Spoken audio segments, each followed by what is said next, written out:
नमस्कार, आपण पाहताय न्यूज 18 लोकमत। मी मिलिंद भागवत आणि आता बातम्या पाहूयात सविस्तर। बुलेटिनच्या सुरुवातीलाच बातमी मुंबईसह राज्याची चिंता थोडीशी वाढवणार। राज्यामध्ये दिवसभरात ओमायक्रॉनच्या 11 रुग्णांची भर पडली। त्यात एकट्या मुंबईमध्ये 8 नवीन रुग्ण सापडले आहेत, तर नवी मुंबईमध्ये 1 रुग्ण सापडला आहे। पिंपरी चिंचवड परिसरात ओमायक्रॉनचा आणखीन 1 रुग्ण सापडला आहे, तर उस्मानाबादमध्ये सुद्धा ओमायक्रॉनचा 1 नवीन रुग्ण सापडला आहे। असे राज्यामध्ये ओमायक्रॉनचे एकूण 11 रुग्ण सापडले आहेत।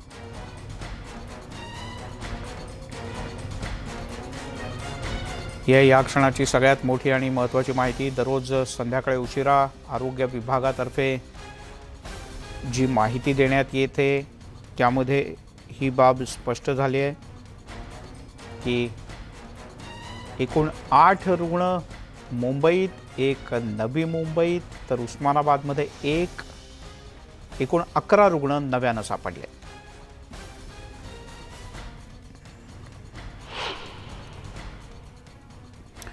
मुंबईतल्या भायखळा इथल्या राणीच्या बागेचं नाव बदललं की काय, अशा प्रकारचा प्रश्न सध्या मुंबईत विचारला जातोय। कारण राणीच्या बागेमध्ये एक नवीन कोनशिला उभारण्यात आले आणि या कोनशिलेवर हजरत पीर बाबा राणी बाग असं लिहिण्यात आलंय।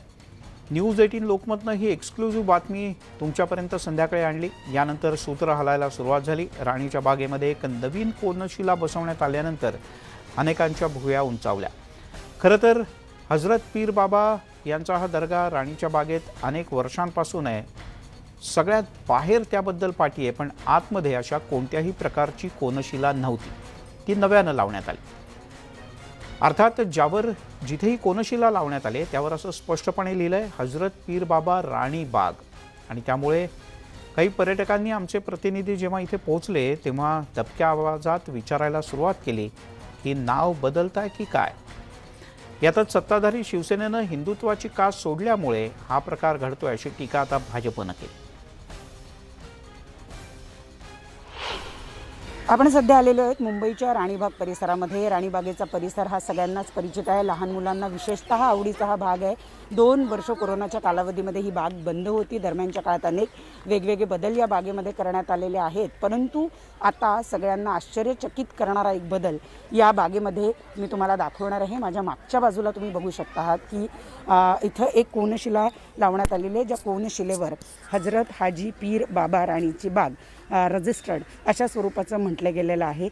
पुढे कदाचित दर्गा आहे, त्याच्याकडचा हा साईनबोर्ड आहे का माहिती नाही, परंतु त्यामुळे एक प्रश्न निर्माण होतोय की राणीच्या बागेचं नाव, जिचं नाव जिजामाता भोसले उद्यान आहे, बदलून हाजी पीर यांच्या नावावर करण्यात येणार आहे का। कारण पुढे दर्गा आहे किंवा असं काही यामध्ये लिहिलेलं नाही आणि त्यामुळेच राणीच्या बागेचंच नाव बदलण्याचा घाट घातला जातो आहे का असा प्रश्न निर्माण होणारी ही घटना आहे। ही कोनशिला बसवण्यात आलेली आहे आणि त्याच्यामुळं कुठे ना कुठे मुंबईच्या अतिशय महत्त्वाच्या ऐतिहासिक असलेल्या या जागेच्या नाव बदलण्याचा घाट सत्ताधारी शिवसेनेनं घातला आहे का असा प्रश्न निर्माण करणारी ही घटना आहे। सोबतच आपल्याला सगळ्यांना माहिती आहे की मुळातच एका ऐतिहासिक व्यक्तीचं नाव या बागेला असल्यामुळं तिथं आणखी कोणाचं नाव हे कुणालाही सहन होणार आहे का, हा सुद्धा एक मुद्दा आहे। आणि मुंबईच्या महापौरांचा जो बंगला आहे त्याच्या अगदी मागच्या बाजूला ही कोनशिला बसवण्यात आलेली आहे, त्यामुळे इथून एक नवीन वाद निर्माण होईल हे सरळ स्पष्ट आहे। दरम्यान या प्रकरणी भाजपचे आमदार नितेश राणे यांनी सरकारवर जोरदार हल्ला चढवलाय। मुंबईचं वेस्ट बेंगॉलकरण याचं उत्तम उदाहरण ह्या सगळ्या गोष्टी आहेत। पहिलं हिंदू सणांना संपवणं, हिंदूंची गळचेपी मुंबईमध्ये करणं, आणि आता तर हिंदवी स्वराज्य त्यांनी स्थापन केलं ते छत्रपती शिवाजी महाराजांच्या माँसाहेब यांच्या नावालाच पुसण्याचं काम या निर्लज्ज शिवसेनेच्या सत्तेमध्ये असलेल्या बीएमसीनी केलेलं आहे। त्यांना लाज वाटली पाहिजे, ज्या शिवरायांचा आणि भगवा झेंडा घेऊन ते लोक राजकारण करतात आणि स्वतःचा पक्ष वाढवतात, त्या जिजाऊंचंच नाव पुसण्याची हिम्मत हे ज्या शिवसेनेवाल्यांनी केलेलं आहे, मुंबई महापालिकेने केलेलं आहे, त्यांना योग्य पद्धतीने धडा शिकवण्याची वेळ आलेली आहे।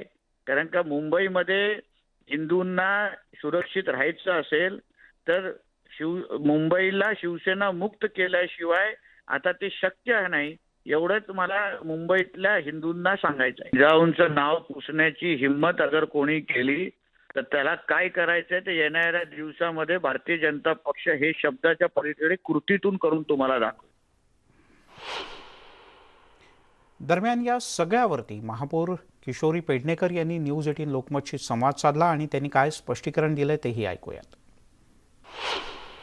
दोन गोष्टी निलेश राणेंना विचारायचं आहे की एक तर बरं झालं तुम्हीच बोललात, शिवसेनेला मुंबईतून शिवसेना मुक्त होणार नाही हे त्यांच्या वाक्यातनं निघालं. काही का असेना नियती बरोबर वाक्य घेते. दुसरं, हजरत हाजी पीर बाबा हे जुने नाव आहे, त्यालाही यांचा विरोध आहे का हाही पहिला त्याने कबूल करावा की होय मुळामध्ये वीर जिजामाता उद्यान असं ते नाव आहे, त्याला फक्त राणीबाग म्हटल्यामुळे एवढा पतंगड बनवणार असतील आणि वाईट वाईट शब्दांनी करणार असतील तर तुमची संस्कृती दिसते. त्यामुळे प्लीज म्हणजे मुंबई मिळवायचीच आहे ती अशा पद्धतीने नाही मिळणार. आणि मग कर्नाटकामध्ये काय पान घेऊन बसला होतास का बाबा तू? कर्नाटकामध्ये एवढी विटंबना झाली, अख्खा महाराष्ट्र पेटून उठला, तरी तुम्ही तेव्हा चुप्प. दरम्यान अशा प्रकारची शिला बसवण्यासाठी परवानगी घेतली होती किंवा नाही हे तपासलं जाईल. जर का परवानगी घेतली नसेल तर योग्य ती कारवाई केली जाईल असं आश्वासन सुद्धा मुंबईच्या महापौरांनी दिलं. बोलूयात अर्थातच कौल कुणाला, कारण राज्यातल्या 106 नगरपंचायतींच्या सार्वत्रिक निवडणुकांसाठी सरासरी 76% मतदान झालंय. तर भंडारा आणि गोंदिया जिल्हा परिषद आणि त्याअंतर्गत येणाऱ्या पंचायत समित्यांसाठी सुद्धा निवडणूक पार पडली. या निवडणुकीसाठी सरासरी 69% इतकं मतदान झालंय. त्याचप्रमाणे महानगरपालिकांच्या 3 रिक्त पदांच्या पोटनिवडणुकीसाठी 38% आणि ग्रामपंचायतीच्या पोटनिवडणुकीसाठी 73% मतदान झालं आहे.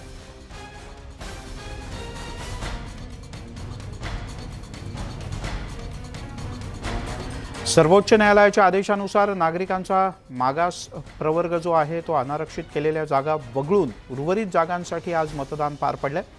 राज्यात नगरपंचायतीच्या साठी 76% इतकं मतदान झालं. 106 नगरपंचायतींच्या जागांसाठी हे मतदान झालं. तर भंडारा गोंदिया जिल्हा परिषदेकरता मतदान झालं ते 69%.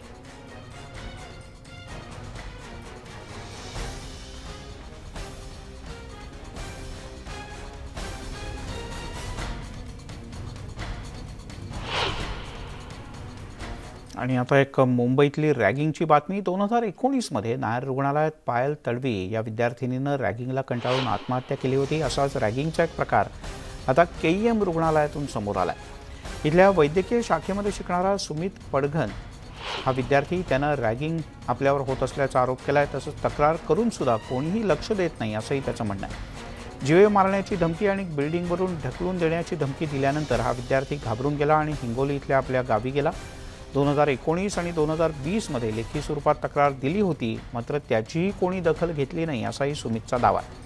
मुंबईत पुन्हा एकदा ठळकपणे समोर आलेला हा रॅगिंगचा प्रकार आहे. मी KEM hospital CETGS medical college आणि KEM हॉस्पिटलला ऑक्युपेशनल थेरपीचा कोर्स करत आहे. आणि मी हॉस्टेलमध्ये असताना माझ्यावर रॅगिंगचा प्रकार 2018 आणि 19ला झालेला आहे. त्यानंतरही कॉलेजमध्ये पण माझ्यासोबत झालेला आहे. याच्यामध्ये सहभागी असलेले जे रॅगिंग करणारे विद्यार्थी होते त्यांचे नाव रामेश्वर तंगडे, योगेश शिंगाणे, अमित पाटील, त्यानंतर साफवान अहमद, सुनीत मालवणकर असे होते. दरम्यान पाहूयात या सगळ्या प्रकरणात कारवाई काय होते ते. आता एक मोठी बातमी. देशातला सगळ्यात मोठा चंदनाचा तस्कर त्याला बेड्या ठोकण्यात पोलिसांना यश आलंय. मुंबईतल्या अंमलबजावणी संचालनालयाच्या अर्थात EDच्या कार्यालयानं ही गेल्या काही काळातली सगळ्यात मोठी कारवाई केल्याचं बोललं जात आहे. बादशाह मलिक असं अटक करण्यात आलेल्या चंदन तस्कराचं नाव आहे. बादशाहचे अंडरवर्ल्डशी सुद्धा अतिशय जवळचे संबंध असल्याची माहिती मिळते. देशभरात त्यानं चंदन तस्करीसाठी मोठ्या प्रमाणात जाळं पसरवलं होतं. बादशाहला EDनं चौकशीसाठी बोलावलं होतं आणि यानंतर त्याला अटक करण्यात आले.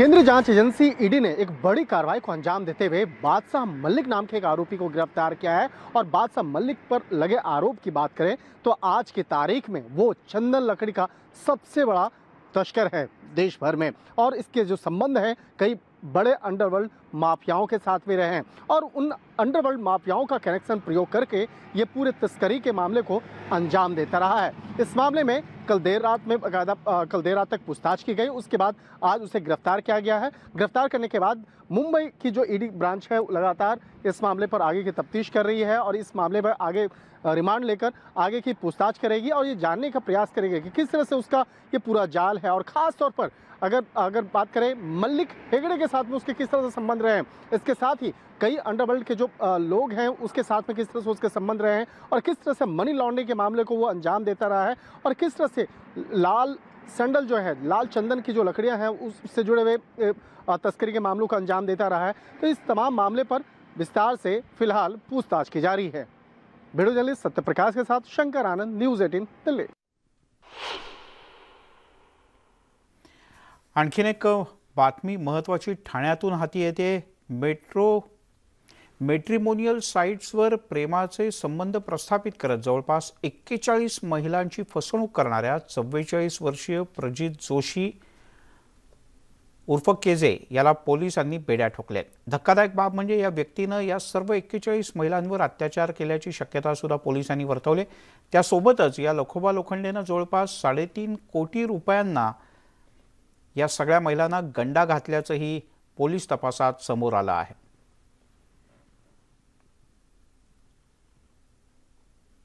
मैट्रिमोनी में जो फंसने से पहले 2-3 बार आप इमोशनल में नहीं जाइए। आप दिमाग से जो सोचिए, हम लोग दिल से सोचते हैं, इसके लिए हमारे लिए ये नौबत आ गया हुआ है। इसके लिए सब लेडीज़ लोग प्लीज़ आगे आइए, और आगे ऐसा नहीं लगना नहीं चाहिए लेडीज़ वीक है। लेडीज़ को भी अपना ये हक है हम लोगों का, जिसने धोखा दिया उसको पनिशमेंट लाके देने का है। मुंबईमध्ये दिवसाढवळ्या वेस्टर्न एक्सप्रेस हायवेवर दरोडा टाकणाऱ्या टोळीतल्या एका दरोडेखोराला समतानगर पोलिसांनी अटक केली। 13 डिसेंबरला हिरे व्यापारी संदीप गुर्जर आणि त्याचा साथीदार पिंटू गुर्जर मालाडहून मीरा रोडला जात होते। यावेळेला 3 बाईकवरून 6 दरोडेखोर तिथे आले। त्यांनी गाडी अडवून यांना जिवे मारण्याची धमकी दिली आणि त्यांच्याकडून 35 लाख रुपये घेऊन ते फरार झाले। या प्रकरणी पोलिसांनी पंकज मिश्रा या आरोपीला गुजरातमधून अटक केली, तर इतर आरोपींचा शोध सुरू आहे। तसंच आरोपीच्याकडून 11 लाख रुपये हस्तगत करण्यात आले। विशेष करून डेटोशीची जी टीम होती त्यांनी अहमदाबादला जाऊन चारानगर म्हणून एक छोटासा ठिकाण आहे तिथे जाऊन एक आरोपीला, यामधला जो मेन आरोपी आहे त्याला ताब्यात घेण्यात आलेला आहे आणि त्याच्याकडून 35 लाख रुपयापैकी 11 लाख रुपये जे आहेत रिकवर केलेले आहेत। यासोबतच महामुंबईमध्ये घेऊयात एक छोटासा ब्रेक नंतर काही खास पण सर्व प्रकारच्या ताज्या अपडेट्ससाठी news18lokmat.com या आमच्या वेबसाईटला लॉग ऑन करा। फेसबुक ट्विटरवर आम्हाला फॉलो करा, तसंच आमच्या यूट्यूब चॅनलला सबस्क्राईब करा।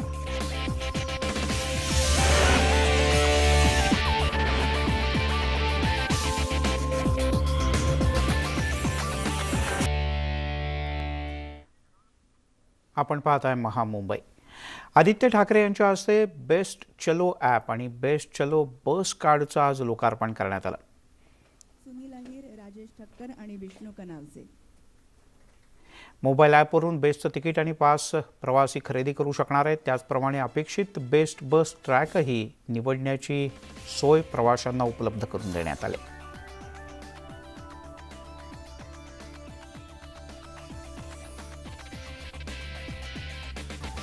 बस कार्ड घेतल्यानंतर 10 फ्री ट्रिपची ऑफर आज 70 रुपयेमध्ये लोक जी करत आहेत आणि BST करत आहे अशी जी करत आहेत।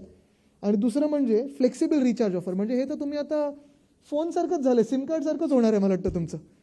पण अरे त्यांच्याबरोबर पण जर जोडलं, म्हणजे आता वेगळ्या कंपनीज आहेत, वोडाफोन, जिओ, एअरटेल, त्यांच्याबरोबर पण जोडलं तर ते रिचार्ज इथे पण येईल, अशी काहीतरी आपण सोयीसुद्धा केली पाहिजे।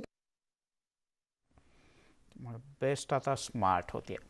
आणि आता वेळ झाली न्यूज 18 लोकमतच्या आजच्या प्रश्नाच्या निकालाची। आम्ही कू ॲपवर महाराष्ट्र एकीकरण समितीच्या सदस्यांची कर्नाटक सरकार हेतुपुरस्सर वाईट वागतंय का असा प्रश्न विचारला होता। ज्यावर कू ॲप युजर्सनी प्रचंड कमेंट केले. त्यातली एक कमेंट आहे गणेश घाणेकर यांची. त्यांनी असं म्हटलंय, कर्नाटक सरकार नक्कीच वाईट वागत असून राजकारण करतंय, असं स्पष्ट मत त्यांनी नोंदवलं आहे.